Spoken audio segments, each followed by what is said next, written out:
গুনাহ মাফ করানোর চেষ্টা করতে হবে। অতএব রমজান মাসে আজে বাজে কোনো কাজের দিকে মনোযোগী হবেন না। প্রস্তুতি নেন, সামনে রমজান আসছে ইনশাআল্লাহ। নিজের কাজগুলোকে গুটিয়ে নেন, পড়াশোনা গুটিয়ে নেন, বাজারঘাট গুটিয়ে নেন। রমজান মাসে যেন এত ব্যস্ততা না থাকে, ফ্রি থাকেন, রিল্যাক্স, খালি ইবাদত বেশি বেশি করবেন ইনশাআল্লাহ। আর 3 নাম্বার, নবী সাল্লাল্লাহু আলাইহি ওয়াসাল্লামের নাম যখনই শুনবেন কি বলবেন? সাল্লাল্লাহু আলাইহি ওয়াসাল্লাম পড়বেন এবং সকালে সন্ধ্যায় কমপক্ষে 10 বার করে নবীর উপর দরুদ পড়বো ইনশাআল্লাহ। এখানে আরেকটা বিষয় চলে আসে, এইটা একটু মনোযোগ দিয়ে বোঝেন। আল্লাহর নবী বলছেন যে কেউ যদি নবীর নাম শুনে দরুদ না পড়ে তাহলেই তার জন্য ধ্বংস। কেউ যদি নবীর নাম শুনেছে দরুদ পড়ে নাই তাহলে সে ধ্বংস হোক, এটা বদদোয়া। তাহলে সারা জীবনে যদি আমরা নবীর সুন্নত মেনে না চলি আমাদের জন্য কি হতে পারে বলেন? শুধু নবীর নাম শুনে দরুদ না পড়লেই যদি এমনটা হয় তাহলে সারা জীবন যে আমরা নবীর সুন্নতের খেলাফ চলছি আমাদের কি হতে পারে? দুনিয়ার জীবনে নবীর সুন্নতের খেলাফ চললে কি কেউ নবীর সুপারিশ পাবে পরকালে? হাউজে কাউসারের পানি পাবে? কবরের উত্তর দিতে পারবে প্রশ্নের? তাহলে আমরা দাড়ি কেন রাখছি না? দাড়ি কি নবীর সুন্নত কি সুন্নত না? তাহলে নামাজ পড়ছি মাশাআল্লাহ, দাড়ি কেন রাখছি না? কি সমস্যা? কেন সকাল সকাল উঠে আমরা এই শেভিং ক্রিম দিয়ে আমাদের নবীর সুন্নতকে জবাই করি? কেন? কি স্বার্থ, কি লাভ? হ্যান্ডসাম লাগে দেখতে? আপনাদের কি মনে হয় দাড়ি চেঁচে ফেললে, কেটে ফেললে হ্যান্ডসাম লাগে দেখতে, সুদর্শন লাগে? গাল ভর্তি দাড়ি থাকলে একজন পুরুষকে সিংহের মতো লাগে মাশাআল্লাহ। আমাদের তো দাড়ি নাই, আমাদের যেগুলো দেখছেন এগুলো তো দাড়িই না। যাদের সুন্দর গাল ভর্তি দাড়ি আছে এই মানুষগুলো যখন শেভ করে আমার খুব আফসোস হয়। আহা বেচারাকে, কত সুন্দর দাড়ি আল্লাহ পাক দিয়েছেন, প্রত্যেক দিন শেভ করা শুরু করেছে। অথচ আপনি দাড়ি ছেড়ে দিলে আপনার চেহারার ব্যক্তিত্বটা বাড়বে, সুন্দর লাগবে, স্মার্ট লাগবে, হ্যান্ডসাম লাগবে, সিংহের মতো লাগবে। মুসলিমরা কি ভীরু কাপুরুষ জাতি? আলী রাদিয়াল্লাহু আনহুর চেহারা দেখলে মানুষ, যখন যুদ্ধের মাঠে তার চেহারা দেখলে মানুষ ভয় পেয়ে যেত। যুদ্ধের মাঠে তার চেহারা দেখলে মানুষ ভয় পেয়ে যেত। দাড়ি, ফুল দাড়ি, ছেড়ে দেয়া দাড়ি। এবং তিনি যখন গর্জন করতেন যুদ্ধের মাঠে, যে প্রতিপক্ষ যখন থাকতো আহ্বান করতেন, কে আছে সামনে আসো, সাহস থাকলে আমার সামনে। এই গর্জন শুনেই মানুষ ভয়ে তার সামনে আসতো না। খালিদ বিন ওয়ালিদ রাদিয়াল্লাহু আনহু যুদ্ধের মাঠে তার গর্জন শুনেই মানুষ সামনে আসতো না। কাকা রাদিয়াল্লাহু আনহু তিনি একাই 10 জন 20 জনের সাথে লড়াই করতে পারতেন।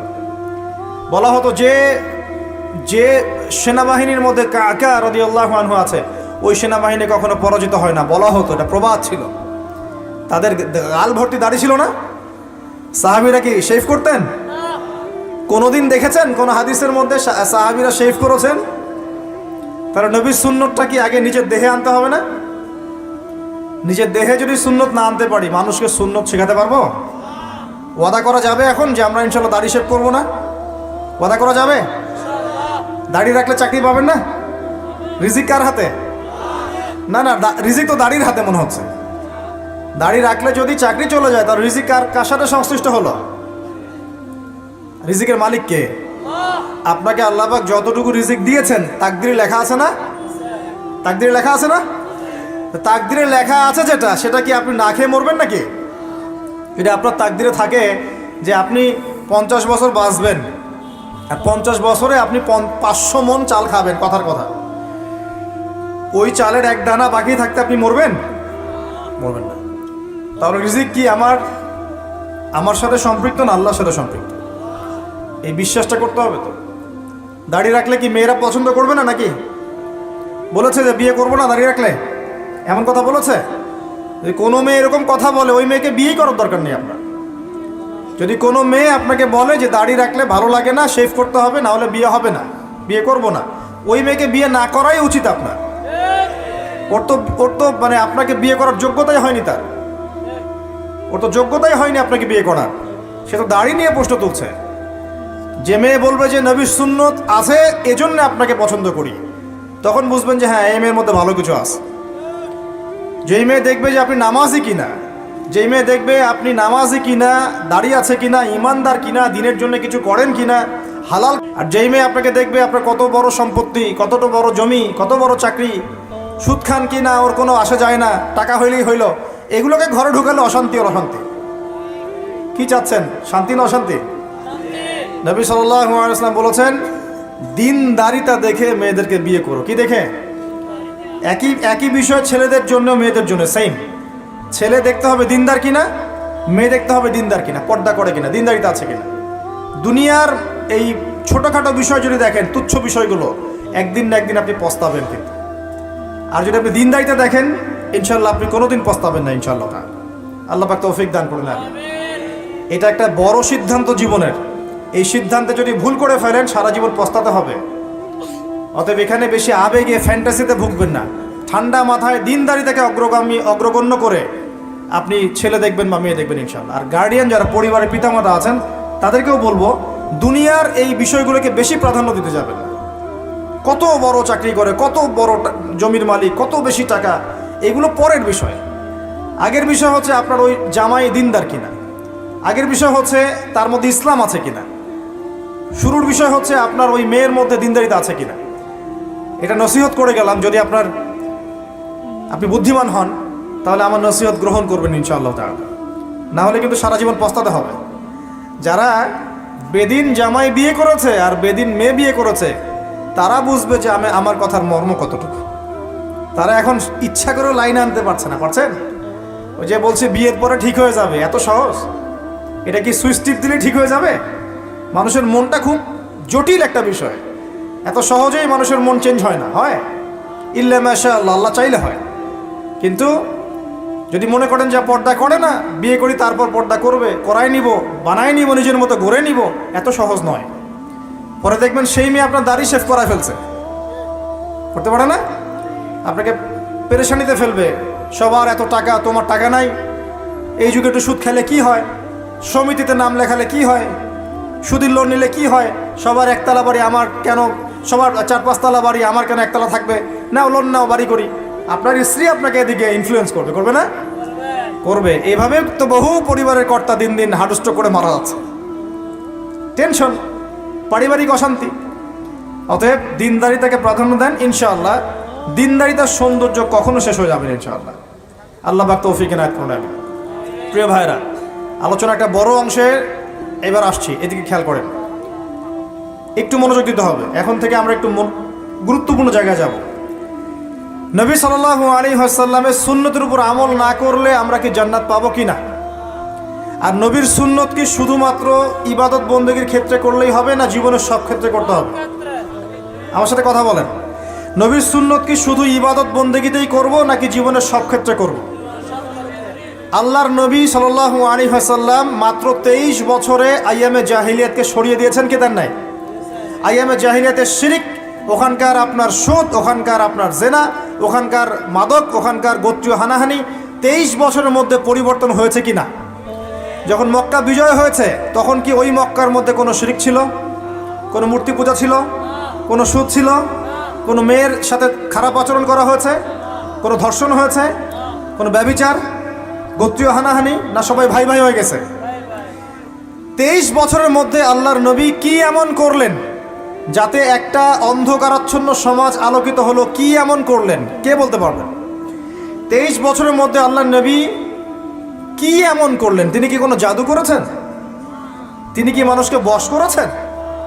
তিনি কি আল্লাহর ফেরেশতাদেরকে দিয়ে জোর করে মানুষকে দিনের দিকে নিয়ে আসছেন? তিনি কি মানুষের গলায় ছুরি ধরে ইসলাম কবুল করিয়েছেন? এই কোনো কাজই আমাদের নবী মুহাম্মদ সাল্লাল্লাহু আলাইহি ওয়াসাল্লাম করেন নাই। করেছেন? বরং তিনি মানুষের কলব, মানুষের হৃদয়টাকে পরিবর্তন করে দিয়েছেন। বলেন সুবহানাল্লাহ। মানুষের হৃদয়ের মধ্যে আগে কুফর ছিল, আল্লাহর নবী সেখানে ঈমান ঢুকিয়ে দিয়েছেন। মানুষের হৃদয়ের মধ্যে আগে শিরক ছিল, আল্লাহর নবী সেখানে তাওহীদ ঢুকিয়ে দিয়েছেন। মানুষের হৃদয়ের মধ্যে আগে হারাম ছিল, নবী সাল্লাল্লাহু আলাইহি ওয়াসাল্লাম হালাল ঢুকিয়ে দিয়েছেন। মানুষ আগে বস্তুবাদী ছিল, দুনিয়া কেন্দ্রিক ছিল, আল্লাহর নবী মানুষকে পরকালমুখী করেছেন।